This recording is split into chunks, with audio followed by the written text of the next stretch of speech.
آخری بار جب دبئی کے لیے گئی ایک عورت نے کہا ہاں پتہ نہیں 15,000 10,000 اس ٹائم کچھ مانگے تھے اس سے کہ میں آپ کو بھیج دوں گی. تو اس کو پھر دبئی کا بول کے وہ عورت شاید کسی ایجنٹوں کے ساتھ ان کا رابطہ ہوگا, پوری چین ہوتی ہے ان کی, تو ان کے ساتھ پھر اور 4 اور مزید خواتین تھی, ایک تو شہناز تھی اور مزید ینگ لڑکیاں تھیں 18-19 سال کی, ان کو ساتھ لے کر ان کو پاکستان بھیج دیا. یہ بولتی ہے کہ ہم جب فلائٹ جب رکی تو اناؤنسمنٹ ہوتی ہے, اعلان کرتے ہیں نا جہاز کے اندر کہ ہم فلاں ایئرپورٹ پہنچ گئے, تو انہوں نے کہا کہ ہم کراچی انٹرنیشنل ایئرپورٹ پہنچ گئے. ہم نے کراچی پاکستان بولتے ہم نے تو سنا ہم نے تو دبئی جانا ہے, تو بولتے ہمیں کہا گیا کہ خاموش رہو, ہم جو بولیں گے بس اس طرح چلو. ہاں ایئرپورٹ سے بولتے ہمیں پتہ نہیں کس پیچھے کوئی راستہ تھا, بولتے وہاں سے گزارا, ان کا جو کہنا ہے. پاسپورٹ ان سے ایجنٹوں نے چھین لیا تھا. جب آئی شروع میں تو یہ بھی ڈر رہی تھی, کسی کو نہیں بتا رہی تھی کہ ہم انڈیا سے آئے ہیں, کہ ہمیں نہ پکڑا جائے, کوئی ہمیں غلط نہ سمجھے. اسٹارٹنگ میں یہ بھی تھا. جی جی جی. اچھا دوسرا یہ تو ہو گئی 2002. کس طرح کے اور بھی کیسز آئے آپ کے پاس؟ دیکھیں ایک عرب کنٹری سے مجھے ایک دوست نے فیس بک فالوور تھا, انہوں نے مجھ سے رابطہ کیا, بولا کہ یار بہت جذباتی انداز میں بولے ولی اللہ بھائی آپ جو کام کر رہے ہو آج اللہ نے وہ مجھ سے بھی لے لے. میں نے کہا کیا کام ہوا؟ بولتے ہیں کہ کل رات اس طرح ایک لیڈیز ہمارے روم میٹ کو وہاں سڑک پر ملی, بنگلہ دیش کی تھی, بال کھلے ہوئے, جوتے نہیں تھے, بڑی مطلب ایسی حالت میں تھی کہ کچھ مسئلہ ہوا ہے اس کے ساتھ. تو بولتے انہوں نے جا کے اس سے پوچھا کیا ہوا ہے, تو انہوں نے بتایا کہ ہم 3 عورتیں تھیں, شادی شدہ تھیں, مطلب جوان تھی, ہمیں بنگلہ دیش سے کام کے لیے لایا گیا تھا اور فلاں فلیٹ میں ہمیں رکھا گیا اور ہم سے جسم فروشی کروایا جا رہا ہے. وہ 2 لڑکیاں تو کسی نہ کسی طریقے سے مان گئی, لیکن میں تو اس کام کے لیے تیار نہیں تھی, میں بھاگ گئی ہوں. تو بولتے پھر ہم اس کو اپنے فلیٹ میں لائے تھے, انہوں نے پھر ایمبیسی گئے اور پولیس میں گئے, رپورٹ کر کے وہاں جو جنہوں نے لایا تھا انہوں نے پاسپورٹ رکھ لیا تھا, وہ 10,000 درہم مانگ رہے تھے کہ 2 پھر ہم پاسپورٹ دیں گے. تو انہوں نے پاسپورٹ گمشدگی کا کچھ کیا پتہ نہیں کیا کر کے ٹریول پرمٹ نکلوا کے دبئی سے پاکستان کے علاوہ دیگر تمام ممالک سے بنگالیوں کے لیے جلدی مل جاتا ہے, 1-2 دن میں ٹریول پرمٹ مل جاتا ہے. تو وہ نکلوا کے اس دوست نے خود ٹکٹ کر کے اس کو بھیج دیا تھا بنگلہ دیش. کہنے کا مقصد یہ کہ آج بھی پاکستان سے, انڈیا سے, بنگلہ دیش سے خواتین کو جاب کے نام پر لے جاتے ہیں, وہاں لے جا کر پھر ان سے جسم فروشی کرائی جاتی ہے. اس پر بہت سارے رپورٹس بھی شاید آپ نے ہی پڑھی ہو, ہم نے پڑھی. تو اس طرح کا اس طرح سے جی اس ٹائم. اچھا اس ٹائم حیدرآباد لے گئے پاکستان کے, ان کو تو حیدرآباد لے کر گئے جی, حیدرآباد کراچی سے اترا جی, اتر کر جو 3 لڑکیاں تھیں جوان, ان کو تو کسی گاڑی میں بٹھا کے فوراً غائب کر دیا تھا.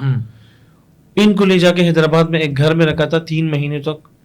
بولتے آدمی آتا تھا ہمیں شام کو کچھ کھانے کا دے کے جاتا تھا, بولے ہاں آپ لوگ کو اچھی جاب میں ڈھونڈ رہا ہوں, کل جاب ملے گی, پرسوں ملے گی. 3 مہینے گزر گئے. پھر جب دیکھا کہ ان کا ارادہ ہی نہیں ہے نوکری دینے کا, تو ہم بھاگ گئی وہاں سے. مطلب ان کو نوکری کا کہہ کر لایا گیا تھا. تو وہ 3 کا تو آج بھی پتہ نہیں, اس کا آج بھی پتہ نہیں ہے جو اس کے ساتھ آئی. اچھا شہناز کی بات ہو رہی تھی ساتھ میں, ان کے شہناز وہ کون؟ جی شہناز بنگلور سے ہے. بنگلورو جی ہاں بنگلور. ان کی تقریباً 5 بیٹیاں تھیں, ایک بیٹا. ان کے شوہر نے 3-4 شادیاں کی تھی, وہ بچوں کا خیال نہیں رکھتے تھے. تو انہوں نے ارادہ کیا کہ میں بھی جاؤں دبئی, کام کاج کروں, اپنے بچوں کے لیے کچھ کر سکوں. تو وہ بیچاری پہلی بار جا رہی تھی, مطلب ملک سے باہر جانے کا ان کا تھا. ان کو بھی ان کے ساتھ ہی لایا گیا. شہناز کی یہاں کراچی میں جب یہ دونوں تھے اس درگاہ میں دونوں رہ رہی تھی.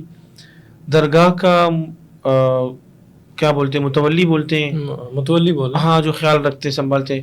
انہوں نے ان سے شادی کی. وہ بھی ایک بوڑھا آدمی تھا, ان کے بال بچے تھے. انہوں نے شہناز سے شادی کی تھی. اور شہناز کا وہ شوہر گزشتہ 8 سالوں سے بیڈ پر تھا. جب شہناز سے ہم نے کہا کہ ہم نے حمیدہ بانو کی فیملی ڈھونڈی, آپ بھی آ جائیں, آپ کی فیملی بھی ڈھونڈتے ہیں تاکہ آپ دونوں کا پروسیس ہم ایک ساتھ چلے. سب کمنٹس کر رہے ہیں کہ شہناز کو کیوں نہیں بھیجا, تو اس کی وجہ بتاتا ہوں.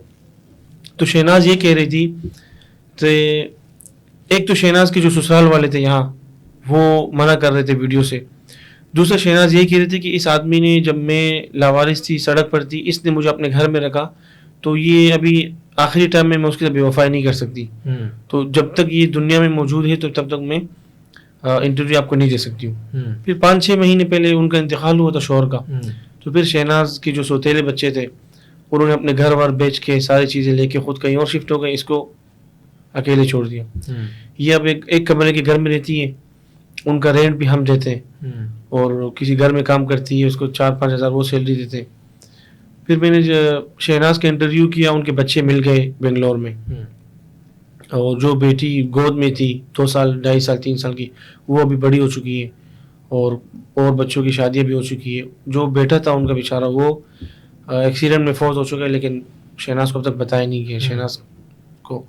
تو اب شہناز کا مسئلہ یہ ہے کہ ان کا جو راشن کارڈ اور ان کی چیزیں تھیں نا, وہ کوئی کاپی کوئی ثبوت ہے نہیں ان کے پاس جس کو لے کر کیس کو آگے بڑھایا جا سکے, کلیم کر سکیں جی انڈین نیشنل ہے یا نہیں. جی جی نہیں تو اس کا اور بھی سولوشن ہوگا انڈین ایمبیسی, یا وہ اس کو کوئی ڈی این اے یا کچھ طرح کا کچھ پروسیس ہو تو سکتا ہے, مشکل تو نہیں ہے. وہاں ایک لوکل چینل کا نمائندہ تھا, وہ گئے, انہوں نے پورے محلے میں لوگوں کے انٹرویو کیے.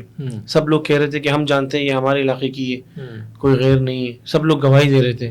اگر وہاں انڈین حکومتی سطح پر اگر وہ لوگ ٹھیک سے انکوائری کرے تو جس طرح حمیدہ بانو ثابت ہوئی تو وہ بھی ثابت ہو جائے گی انڈین شہری. اچھا تو ابھی بچے شہناز کے ویٹ میں ہے کہ ہماری ماں ویٹ میں ہے, جی, اور یہ ماں ویٹ میں ہے کہ بچے مل جائیں گے. جی. تو ابھی اوور دا فون بات ہوتی, ٹیلی فون میں نے ان کو فون دلوایا شہناز کو, اور وہ بیچاری فون رکھ کے گھر سے چلی گئی کام پر. جب آئی تو فون نہیں تھا, کچھ پیسے تھے وہ نہیں تھا. پھر ہم نے دوبارہ فون دلوایا ان کو. تو بچوں کے ساتھ وہ بات کرتی رہتی ہے, بس بات کیا, وہ رونا ہی ہوتا ہے, روتی رہتی ہے. بات کرنا کیا, مطلب دونوں فون کر کے ایک دوسرے کو اپنی رونے کی آواز سناتے ہیں. چلیں اللہ نے چاہا تو ان کا بھی کچھ نہ کچھ اتھارٹیز کچھ نہ کچھ کریں. تو سیم شہناز کا بھی کیس ہے, وہ بھی سیم ہیومن ٹریفکنگ کا کیس ہے. ایک ساتھ آئی تھی شہناز, بیچاری جوان تھی. شہناز کو لوگ, علاقے کے لوگ یہ سمجھتے تھے کہ یہ ماں بیٹی ہے. حمیدہ بانو پھر بھی عمر میں بڑی تھی. تو اب شہناز کو آپ دیکھیں گے تو وہ حمیدہ بانو سے زیادہ بری لگ رہی ہیں. حمیدہ بانو بیچاری جب آئی تھی دونوں, تو حمیدہ بانو راتوں کو سوتی نہیں تھی, شہناز کی حفاظت کرتی تھی. ان کے آپس میں بہت بڑا اتحاد اور پیار محبت بھی تھی ان کی. وہ اس کا خیال رکھتی تھی کہ خدا نخواستہ کوئی شہناز پر نظر نہ رکھے, کوئی آئے نہ گھر میں. آج شہناز کو آپ دیکھیں گے وہ بیچاری جب اٹھتی ہے تو سہارا لے کر بڑی مشکلوں سے اٹھ رہی ہے. چلتی ہے تو ذرا پاؤں میں ان کی تکلیف ہے, کمر جھک گئی ہے. چہرے سے آپ دیکھیں گے آپ کہیں گے کہ وہ 70 سال کی ہے. میرے خیال سے وہ شاید 50-55 کی ہو. اچھا انڈیا پاکستان کی جب بات ہوتی ہے, کیونکہ میں بھی ہم کرتے رہے, جیسے میں نے بتایا کہ آ جاتا ہے, بات آتی ہوتی ہے کہ جب آپ انڈیا پاکستان کی بات کرتی ہیں تو بہت سارے آپ کو مسئلے مسائل آتے ہیں. تو اس طرح کو فیس کرنا پڑا. دیکھیں میرا تو انڈیا کا پہلا کیس تھا یہ نا, مجھے تو اب تک اس طرح کوئی تکلیف کا سامنا نہیں ہوا, کیونکہ ہم نے صرف ویڈیو پہ ملوایا ہے. باقی جو سارا کام تھا وہ 2 حکومتوں نے کیے, فورن منسٹری نے, انڈین ایمبیسی نے.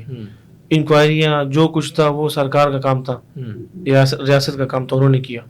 باقی اگر خدا نخواستہ مجھ پہ کوئی مسئلہ آتا ہے تو میں تیار ہوں. اگر مطلب کوئی مجھ سے پوچھنا چاہے یا کچھ انکوائری نہیں, میں یہ بات اللہ کرتا ہوتا ہوں کہ جب آپ میں کچھ غلط نہیں ہے نا, آپ کو میں یہ کچھ پوچھ لیں, کچھ کر لیں, میں یہی there is no fear, کو آپ کو ڈر نہیں ہونا چاہیے. ڈر نہیں ہونا چاہیے, میں یہ بولنے والا تھا آپ کو. آج بھی جب ہم گئے تو دوستوں سے بات ہو رہی تھی, ہم نے یہ کہ ہم غلط ہے نہیں. خدا نہ خواستہ اگر ہم پاکستان کے لیے برا سوچیں یا ہمارے ذہنوں میں بھی پاکستان کے لیے کوئی غلط آئے تو اس سے میں کہتا ہوں کہ موت بہتر ہے. ہم تو پاکستان کے لیے برا پاکستان نہ انڈیا کے لیے, واقعی نہ انڈیا کے لیے, نہ پاکستان کے لیے برا سوچنا ہے, نہ انڈیا کے لیے, کسی ملک کے لیے. ہم صرف اور صرف ایک انسانیت کو دیکھ رہے ہیں. اب کسی کے لیے اللہ سب کو خوش رکھے. ہم نے پہلے بھی یہ بات کی, حمیدہ بانو سے بھی ہم نے یہ بات کی. میں نے کہا کہ اللہ آپ لوگوں کی بھی سلامت رکھے, ہمیں بھی سلامت رکھے, کسی کی جان ضائع نہ ہو, کوئی نہ مارا جائے, کسی کو نقصان نہ پہنچے. ہم صرف یہ دیکھ رہے ہیں. ہم وہ نا جب ویڈیوز ہم بناتے ہیں نا تو کافی سارے چینلز جو ہوتے ہیں نا آپ کی وہ اٹھا کے لگا لیتے ہیں نا, اس طرح کے وہ جو پارٹیشن کی سٹوریز یا جو لوگ ملتے ہیں, میں نے نا رییونین سٹوریز کا نام ان کا رکھا ہوا ہے. اچھا جی جی. تو مجھے بہت سارے دوست بولتے ہیں آپ کی ویڈیو اٹھا کے لگا لی, کلیم کر دو. میں کہتا ہوں تو مجھے اس کلیم کا فائدہ نہیں ہے. ہمیں جو وہی بات ہے جو اجر ہمیں اوپر والے کی ذات دے گی وہ سب سے بڑا. بے شک. تو میرا نہیں خیال کہ ہمیں اور کسی چیز کی ضرورت ہوگی. بالکل بالکل. اچھا اس طرح انڈیا پاکستان کی باتیں ہو رہی ہیں, بنگلہ دیش کے 150+ کیسز آپ نے کیے ہیں, تو کیسے ہے ابھی وہ ایزی ہے وہ ان کی جو فیملیز بچھڑ گئی وہ بھی ہیومن ٹریفکنگ ہے یہاں کے ادھر ادھر لوگ رہ گئے تھے 97 میں وہ ہیومن ٹریفکنگ بھی ہے اور جو 91 اور 71 میں جو رہ گئے تھے وہ بھی ہے, دونوں مکس ہیں. لیکن ان کی اب تک جو گورنمنٹ تھی پچھلی, ابھی کا مجھے نہیں معلوم, ان کے ایمبیسی نے آج تک کوئی سلام بھی نہیں بھیجا, کوئی میسج بھی نہیں کیا. اتنے بڑے ہائی لیول پر ان کے کیسز چلے ان کی خواتین کے, بنگلہ دیش ایمبیسی نے کانٹیکٹ نہیں کیا کبھی نہیں. وہاں ہم جاتے تھے, وہاں کھڑکی پہ ماتھے مار مار کے شاید یہاں نشان پہ پڑ گیا ہوگا, وہاں جا کے کوئی سنتا نہیں ہے, کوئی ابھی کا نہیں بتا سکتا. ابھی میں نے سنا ہے کہ شاید انہوں نے ابھی نئی حکومت جو آئی ہے بڑے اچھے تعلقات ہیں, بنگلہ دیش پاکستان کا بزنس بھی شروع ہوا, ڈائریکٹ فلائٹ بھی شروع ہو رہی ہے قریب. ابھی ماشاءاللہ حالات اچھے ہو رہے. پہلے جو تھا نا انہوں نے کبھی بھی ساتھ نہیں دیا. تو کیسے انڈین ایمبیسی نے, جیسے ہی حمید بانو کو کیس ہوا میڈیا پہ چلی, اگلی صبح ان کی کال آئی اور انہوں نے خود اپنی شہری کے سارے معاملات دیکھے اور خود نیشنلٹی ان کی کنفرم کی اور بلا لیا, ٹکٹ بھی ان لوگوں نے کی. باقی بنگلہ دیش میں ایسی کوئی صورتحال نہیں. ابھی بنگلہ دیش کے جو ابھی لوگ ملے ہیں آپس میں, وہ کتنے واپس جا چکے ہیں بنگلہ دیش کے؟ دیکھے جو خواتین آئی تھی نا, کوئی 8 سال کی عمر میں, کوئی 10 سال کی عمر میں, ان کی یہاں شادیاں ہوئی ہیں اور ان کی بھی وہ یہاں دادی نانی بن چکی ہے. اب یہ بیچاری پرماننٹ نہیں جا سکتی ہے, تو جو جا سکتی ہے تو وہ جا کے 6 مہینے کا ویزا ملتا ہے. اگر ماں باپ زندہ ہو وہاں تو 6 مہینے کا ویزا ملتا ہے. اگر انوائٹ کرنے والا بھائی بہن ہو تو پھر 3 مہینے کا ویزا ملتا ہے. تو پھر وہ 6 مہینے یا 3 مہینے کے لیے جا کے آتی ہے. میرے خیال میں شاید اب تک 5-6-7 عورتیں گئی ہوں, آئی ہوں. باقی اوور دا فون ورچولی وہ کروا دیا. بہت سارے اگر گئی ہو ہمیں بتایا نہ ہو, جو ہم نے دیکھے ہیں میرے خیال میں 6-7 اس طرح خواتین گئی ہیں میرے سامنے سے جو گئی ہیں. وہ ویزے کے لیے, ڈاکومنٹس کے لیے جو معاملات ہیں, پھر اس میں وہ نہیں کرتا, وہ خود کرتے ہیں کیونکہ ان کے اپنے بچے ہوتے ہیں, ان کی اپنی فیملیاں ہیں یہاں پر, تو وہ سارے معاملات پھر خود دیکھتے ہیں. اچھا ولی اللہ بھائی, کتنی خوشی محسوس ہوتی ہے, کیا لگتا ہے جیسے کسی کو ملایا تو کیا محسوس ہوتا ہے؟ دیکھیں جس طرح اللہ بھی فرماتا ہے نا کہ کسی ایک انسان کا قتل پوری انسانیت کی قتل ہے, تو کسی ایک انسان کو خوشی دینا پوری سمجھو کہ آپ نے انسانیت کو خوشی دی. لوگ دیکھتے ہیں, خوش ہوتے ہیں. تو میں جس دن اس طرح کوئی کیس ہوتا ہے, میری وجہ سے کوئی فیملی ملتی ہے, کسی کو خوشی ملتی ہے, اس دن تو میں سمجھتا ہوں میری عید ہے, بس وہ میری عید ہے. اس دن میں ماں باپ کو دعائیں دیتے ہیں. بالکل بالکل. میرے ایسے ہوتا ہے نا, کامنٹس میں آگے بولتے ہیں ہمارے بھی چینلز پہ کہ وہ آپ کے ماں باپ ماں کو دعائیں کہ آپ کو ایسی کیا کہتے ہیں وہ کیسے لوگ ہیں جو جن کے آپ بچے, ہاں یہ ایسے بولتے ہیں. تو اس سے ہمارا حوصلہ بھی بڑھتا ہے اور بہت خوشی بھی ہوتی ہے کہ ہماری وجہ سے ماں باپ کو دعائیں مل رہی ہوں. ہم ایک بچہ ماں باپ کے لیے دعا کر رہا ہوتا ہے. ایک انسان جب نماز پڑھتا ہے, 5 ٹائم نماز میں ماں باپ کے لیے دعا ہے. جب نماز پڑھتے ہیں نا, تحیات کے بعد دعائیں پڑھتے ہیں, تو والدین کے لیے اس میں دعا, ہر نماز میں والدین کے لیے دعائیں. تو میرے ساتھ ساتھ اور ہزاروں لوگ میرے ماں باپ کو دعائیں کر رہے ہو, تو اس سے بڑھ کر خوشی اور کیا ہو سکتی ہے. کیا بات. اچھا کیا کتنے اور پینڈنگ کیسز ہیں جو آپ کرنا چاہ رہے ہیں, یا کوئی ایسا, میں نے جتنے بھی کیسز کیے نا, ہم کیسز ہی بولتے ہیں, جی کیسز, اس میں 2 میں ابھی تک کامیاب نہیں ہوا, 2 کیسز پہ. تو باقی مجھے لگتا ہے کہ 98% ہمیں وہ ان کو سارے کے سارے مل گئے. سپوز جو ہمیں نہیں بھی پتا وہ آپسی کومنٹس میں یا ایک نمبر ایکسچینج کر دیے ایک دوسرے سے رابطے میں. 2 سٹوریز ہیں, جو ایک تو سٹوری اتنی زیادہ میں کہتا ہوں ایموشنل, میں بھی ہو گیا, وہ ماں جی آج بھی زندہ ہیں چیچا بدنی میں, تو بورے والا میں, تو وہ ان کا بھائی نہیں مل سکا. تو اس طرح کے ہیں کوئی کیسز جن کے ابھی تک نہیں کوئی سٹوری بھی دردناک ہو؟ سٹوریاں اس طرح ہماری بھی تقریباً 90% کامیابی ہو جاتی ہے ہمارے کیسز. کچھ کیسز ایسے ہیں جو مطلب کوئی دریا کے قریب جن کا گھر تھا, تو آج وہاں دریا کا پانی آ چکا ہے, وہ علاقے سب پانی میں ڈوب چکے ہیں, وہاں کے لوگ نقل مکانی کر چکے ہوتے ہیں. ایسے کیسز میں ملنا کافی مشکل ہوتا ہے, اسپیسیفک جگہ کا پتہ نہیں ہوتا پھر. یا ایسے ایریاز کے رہائشی جو کسی سرکاری زمین میں لوگوں نے گھر بنائے تھے, عارضی رہتے تھے, جس طرح پاکستان میں بھی کچھ کبھی کبھی ہوتا ہے, ہمارے کراچی میں تو ہوتا ہے, یہاں کا نہیں معلوم. سرکاری جگہ میں لوگ رہ رہے ہیں, آ کے سرکار نے ساری جگہ ختم کر دی, صاف کر دی. اس طرح ایریا کے اگر کوئی کیس ملتا ہے تو ان کو ڈھونڈنا کافی مشکل ہوتا ہے. دردناک سٹوری کون سی سب سے؟